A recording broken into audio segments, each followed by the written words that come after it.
this is the exact location, and they are the one affected by the flood and by the construction of the bridge. I'm asking them if who I'm gonna interview for this kind of situation problem. So they're trying to reach out their president in this area. Kami mo'y apektado jud kayo diri tanan ma'am kay diri man gid ang tubig padung ma'am. Kay tungod sa diyan wa mahuman ila naman ang gitambakan karon.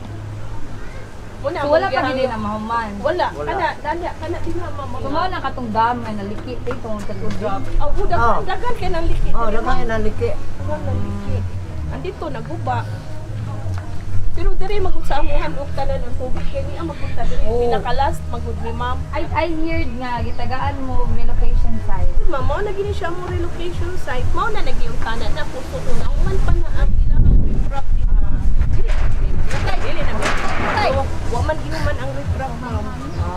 Ana kay abot kay wala sila human nga gamay na malang ang tala. Na kay kung na-riprap pa na siya, dili jud ni nato kay So before mo gi-relocate diri, dili na mo gikan. Lahi mi nga barangay ma'am. Katong da Linjoy zone kanang naa sa kuan mabahaan man gyapon mi. So imbis na ning lahi ning kuag ning hawa mo dito para ma-safety mo mas wala sa jud mo. Mo na among presidente sad. Good afternoon kuya. Hapon ma'am. Baylay ko ara baylay. Pwede na ka ma-interview ya? Please. Kuan magud ani nga murag livelihood center. Okay. So sir, try to tell us all what are the situation here right now. So ang among na-experience during sa katong Typhoon Tino is grabe good, grabe. Labi pa nga ang government namo kanang kuwang bitaw kayo sa support since bago ang administration. Kuwang kayo sa mga kinahanglan namo nga mga kuan sa una kay nag-sacrifice sa mga experience nga worst gid kayo nga nagkinahanglan gid unta mi atong mahigayon na kanang tabang ni. Until now, we did not receive the financial assistance that they give to others. Yes, they're promising, sir, right? They're giving you financial assistance, but they aren't giving any. But they're still validating process. They're still invalidating process. Pagka katungas time situation there, sir, nga na wala mo yung plano, sir, nga kanang mamalhin na lang.